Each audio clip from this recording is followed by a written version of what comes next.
రంగారెడ్డి జిల్లా రాజేంద్ర నగర్ సర్కిల్ బుద్వెల్లో తమకు 1978లో ఇందిరాగాంధీ హయాంలో తన తండ్రి గణేష్ కు 4 ఎకరాల 14 గుంటల భూమిని పంపిణీ చేశారని భూబాధితుడు తెలిపారు. అప్పటి నుంచి నేటి వరకు సాగు చేస్తూ పంటలు పండిస్తూ జీవనం సాగిస్తున్నామన్నారు. అయితే ఇప్పుడు కొత్తగా తాము భూమిలో పండిస్తున్న పంటలో జెండాలు పాతి హెచ్ఎండిఎస్ స్వాధీనం చేసుకుని రేపు వేలం వేయడానికి సిద్ధమైందని వాపోయారు. తమ భూమిలో జెండాలు పాతే హక్కు ఎవరిచారని, తమ భూములు ఎవరికి అమ్మలేదని గణేష్ కుమారుడు ఆవేదన వ్యక్తం చేశారు. పలుమార్లు రెవెన్యూ అధికారులతో కలిసి తమ గోడు వెళ్లబోసుకున్నా పట్టించుకున్న పాపాన పోలేదని వాళ్ళు వివరించారు.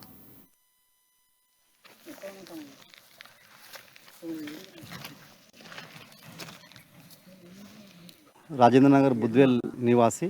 ఇక్కడ మేము అగ్రికల్చర్ కల్టివేషన్ చేస్తూ ఉన్నాం. ఇక్కడ ఇది 1978లో మా నాన్నగారికి ఇందిరాగాంధీ ప్రధానమంత్రి ఇందిరాగాంధీ గారు 1978లో మాకు ఇష్యూ చేశారు.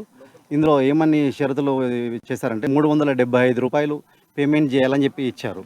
13 యాన్యువల్ ఇన్స్టాల్మెంట్లు పేమెంట్ చేస్తే 15 సంవత్సరాల లోపల నుంచి ఇది మనకు పట్టా కింద అవుతుందని చెప్పి ఇచ్చారనమాట. అయితే మేము క్లియర్గా ఏదైతే అమౌంట్ ఏదైతే ఉందో 375 రూపాయలు ప్రతి సంవత్సరం పేమెంట్ చేసిన తర్వాత మాకు ఉమ్మడి రాజధాని ఆంధ్రప్రదేశ్ గవర్నమెంట్లో మాకు